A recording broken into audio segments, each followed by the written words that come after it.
I went ahead and drilled 4 holes on the new power board, which is over to the left, for the charge controller, and now I'm going to mount the charge controller. To mount the charge controller to the wall, 3/4 inch number 6 stainless steel screws, and these are Phillips head.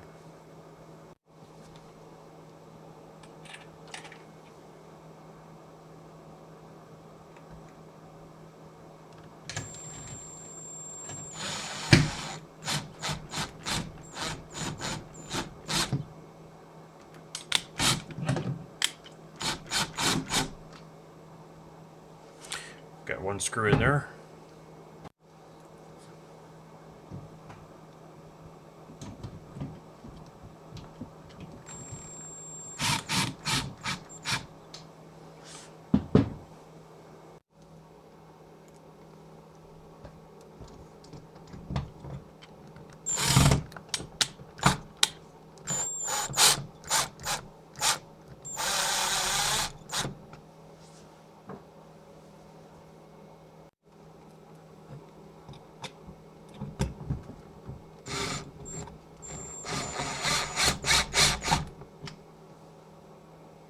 Now the charge controller is mounted to the board with 4 screws, but of course it's crooked.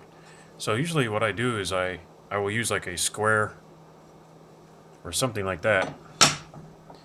And this is a builder square. And I don't like things to be crooked on my boards. It really aggravates me, so let's use this square to see. Okay, it's only leaning a little bit to the left, and it's only slightly. So if I loosen the screws just a little bit, I should be able to make the adjustment. Isn't going to take very much.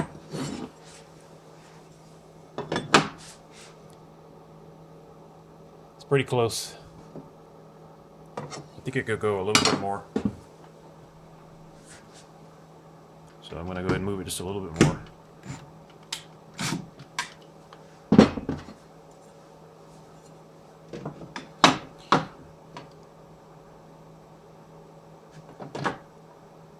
That's pretty good. And it doesn't make the charge controller work any better. But if you're like me and you like everything straight, a builder square will help you out. I'm going to reuse this wiring harness from the solar shed. It's way too long, but it's already terminated, it's ready to go, it's got a circuit breaker, and I'm just going to go ahead and use that right now to get me some power. My lithium iron phosphate battery is nearly completely run down because it's been in storage, and then when I took it out of storage, I started using it at night to light up the room with a 30-watt LED floodlight, and so it really needs some charge in it right about now. The battery is going to sit right here, and it's going to come up to right about here. That'll leave me, like 5 or 6 inches for the wires, so I'm going to go ahead and deal with the wires now, get those all hooked up, then I'll slide the battery up underneath. That'll be a lot less tedious. I like to run extremely thick wire on my charge controllers on the battery side, even thicker than what the specifications state. So that makes it a bit tricky, but here's what I did for this wiring harness. This was some time ago. You can see the end is much thinner than the wire itself. See if I can get that to focus. You can see it's quite thin, and I used a soldering iron and some solder, and I slimmed it down until it fits. Now that little bit there isn't going to cause very much resistance in the circuit, and it will allow me to run much thicker wire. So thankfully I had this wiring harness, it's already prepared, and I'm just going to go ahead and hook it up to this charge controller and start using it right away. This charge controller has doubled up terminals, so you can run 2 sets of wires for everything. I might look into doing that later. Right now I'm just going to go ahead and connect it and get it up and running. So the first one I'm going to connect is battery positive. And because it has 2 terminals, it's hard to tell which one is loose.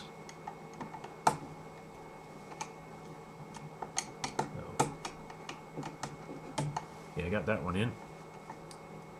And I don't want to over tighten them because they're plastic, and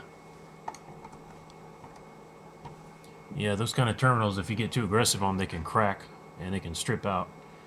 Circuit breaker will sit right about there. So allowing a little bit of space for the battery was a good idea. So now I got to do the negative. That was pretty easy. And I'm going to do the one on the outside.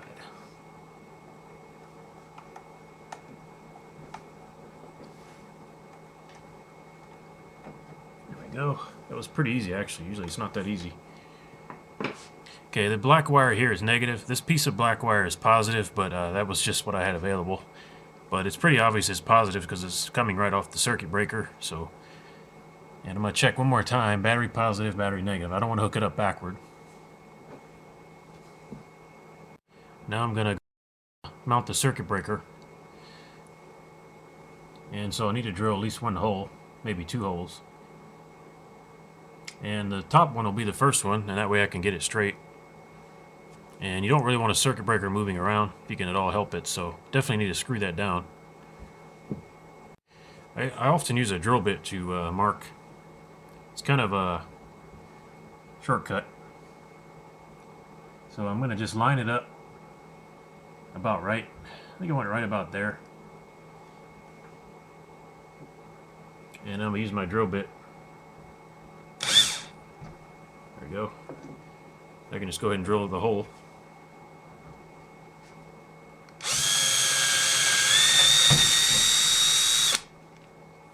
And I've been using this little vacuum cleaner here. It's a little plastic USB charging vacuum cleaner. I've had this for quite a while, and I've discovered it works really nice for cleaning up the workbench. And if you're doing an install, not good to have sawdust all over everything, getting into the vents, and it just makes a mess.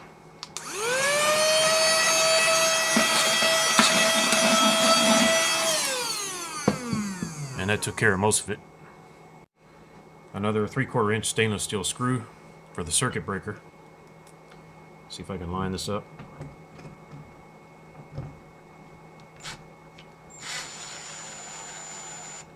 Don't want to over tighten it. Alright, that's pretty good. I'm not going to do the bottom screw until I'm sure how everything is going to be mounted.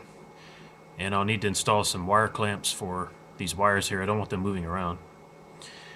But for now, I'm going to go ahead and get it hooked up.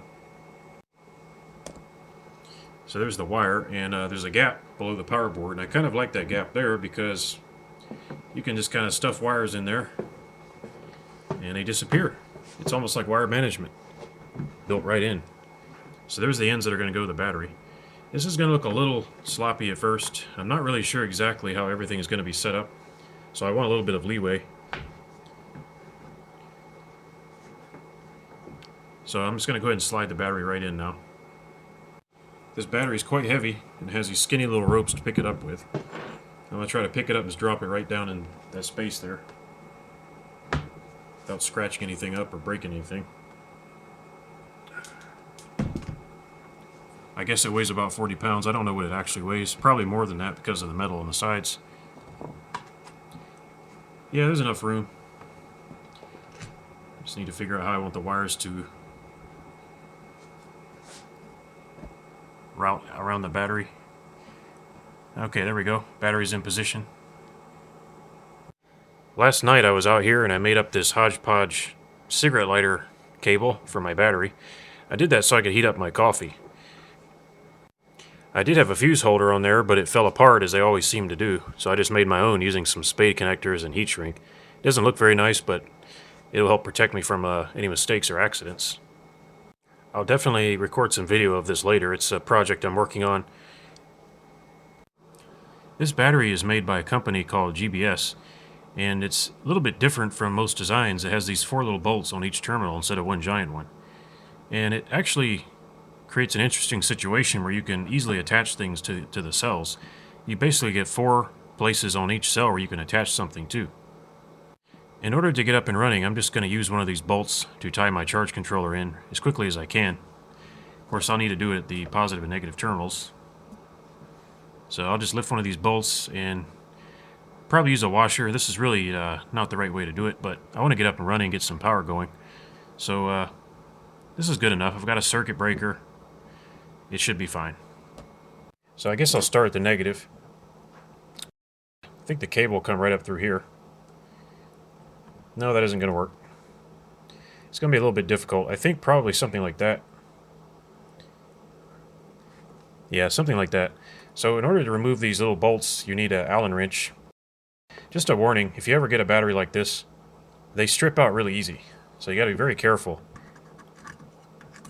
So I'm gonna go ahead and remove one of these. And all my terminals are oxidized and they need to be cleaned. I did it years ago. Maybe I'll make a video about that. But right now, I'm not gonna clean them. I need to get this up and running. And that's not so good. So I would actually need to loosen 2 bolts, a neighboring bolt as well.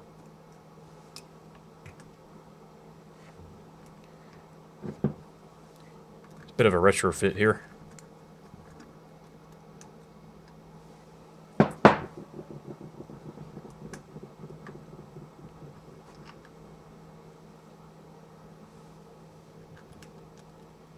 And this may not work. Or it might. Okay, it might work. Really, these terminals don't fit, but I'm trying to make them fit.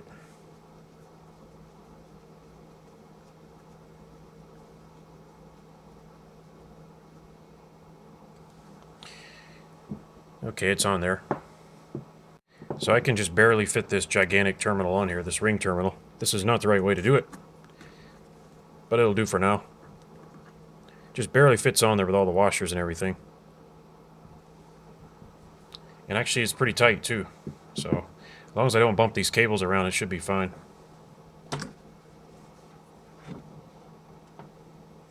So now I got to connect the positive side. In order to do that, I'm going to loosen this one. So I can move this negative terminal a little bit.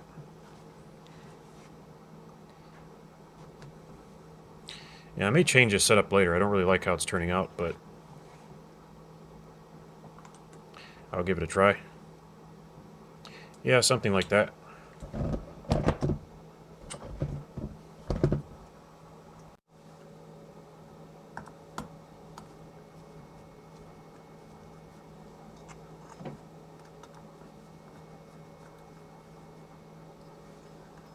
Gotta do the positive side.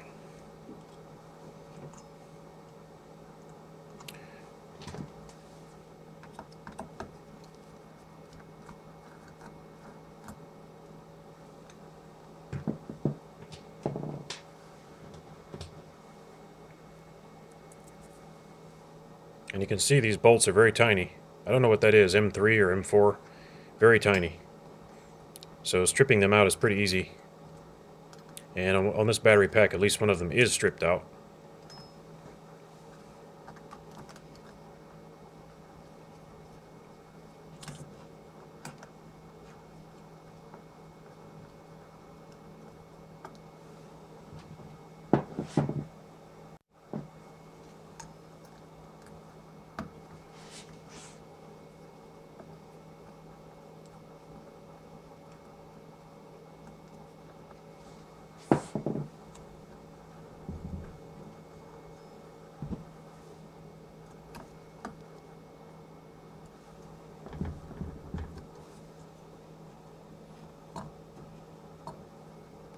So I don't like this wire crossing over the terminal here, but this is a temporary setup. I haven't yet figured out exactly how I want to mount everything here. I don't like wires crossing over. Generally speaking, that's a no-no. You shouldn't cross wires, positive and negative. Shouldn't cross any wires if you can help it. The reality is sometimes that's just the way it is. And that's the way this is going to be until I come up with something better. Okay, so now the charge controller should power up. Now I'm going to check the polarity first. I'm pretty sure I got it hooked up correctly, but it pays to be careful. So what I'm going to do is I'm going to just use my multimeter and verify the polarity of the battery and the wires. This battery is a bit tricky. It can be a little bit ambiguous. There's a lot going on, a lot of connections and things on the wires and on the terminals, and even though the positive terminal is red and this one has no color, humans make mistakes. So I've made many mistakes where I thought I had everything hooked up right and I was so sure, and no, I did not have it hooked up right. So a quick check with the multimeter is a good insurance policy, a good sanity check. Alright, the multimeter's on. Red is positive, black is negative. Another thing to look out for is the multimeter itself. that the cables are plugged in incorrectly. Black is negative or common. I don't really take mine out, but it pays to be careful. I've swapped them before. So here's the positive and here's the negative. I'm just going to probe the terminals, positive and negative. And you can see that it's positive, or that the polarity is correct. And there's the red cable. If you swap it, it'll show you a negative sign on the meter. And there you go, negative 13.1, because I swapped them. And of course there's the red wire, and that goes up to this circuit breaker, and that's the positive side of the charge controller. And I can see right there on the labels on the connections. It's hard to see on the camera, but it says positive. So everything looks fine, and it's time to go ahead and power up this charge controller.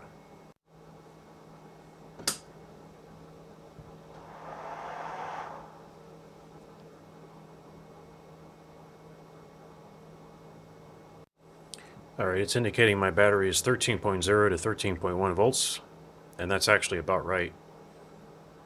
I wish it was a 2-digit voltmeter after the decimal place, but it's not. So I'll be adding my own voltmeter, probably right beside the charge controller or right above it. Now I need to get my solar panels routed over to this charge controller. Now, in case you haven't noticed, my solar panels, the two 100-watt solar panels outside, are heavily shared. They're running a lot of different things. So at some point I may actually put another two 100-watt panels out there. I also have some bigger solar panels outside, and they usually run a GTI, as you can see here, which is in operation. So I could tap into those. However, having two MPPT devices on the same solar panel generally does not work out. For years I've been putting MPPT charge controllers on the same circuit as other devices. Those other devices were generally static DC-DC converters, PWM charge controllers, or both. Getting these different devices to work can be a little tricky, but once they're working, it's usually pretty stable and pretty predictable. Since this charge controller is an MPPT charge controller, it's going to be really difficult to have it on a circuit with another MPPT device, and I probably will not attempt that. But an MPPT charge controller starts to act more and more like a static DC converter when the requirements or the demand for power is low.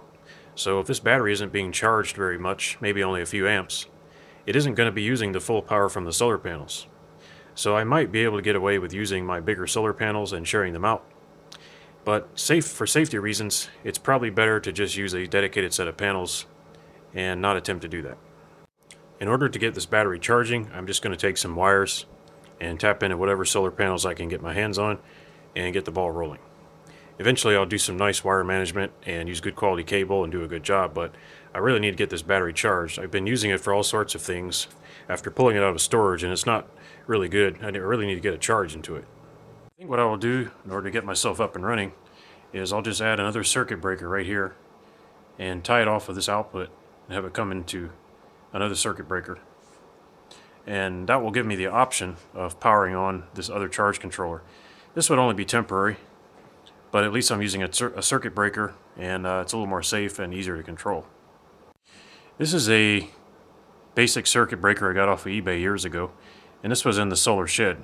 So I'm going to install this and use it to route power when I want to this other charge controller. The cable I have available at the moment is this unknown gauge copper-clad wire, copper-clad aluminum. So it's low quality wire, but it'll do the job for the few amps that I'm going to run. Eventually I'll have something better, hopefully.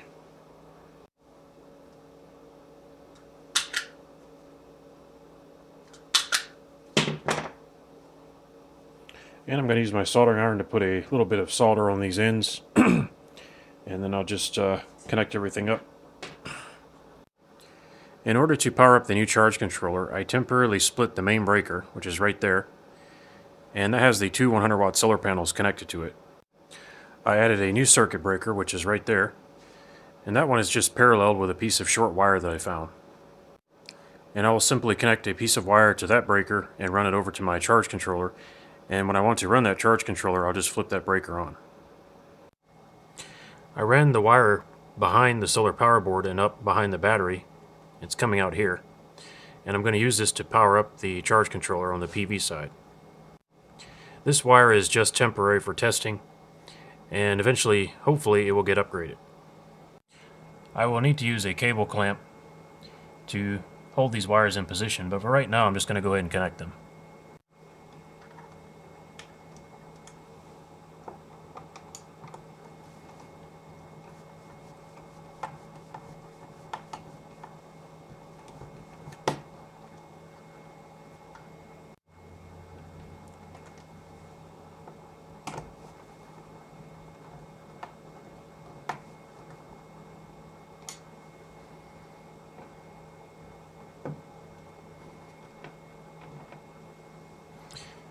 So those need to be clamped, and actually I think I need to shorten one of the wires, but it should be fine for now.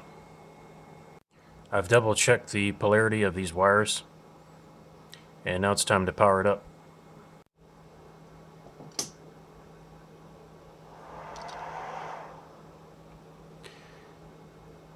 Alright, now I'm going to hit the solar circuit breaker, which is off screen. 19.1 volts.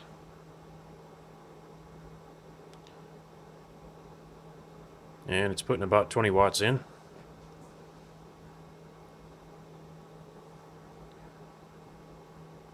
Battery's at 13.2. So I have lowered the bulk and float settings on this charge controller temporarily because, number one, my battery's almost dead and I don't want to dump a lot of current into it. And number two, I have other devices running on the same solar panels, so I'm sharing the solar panels and I don't want to take all of the power from them. So there it is charging. Now I'm going to verify the battery voltage using my multimeter. 13.1, and the charge controller is saying 13.2.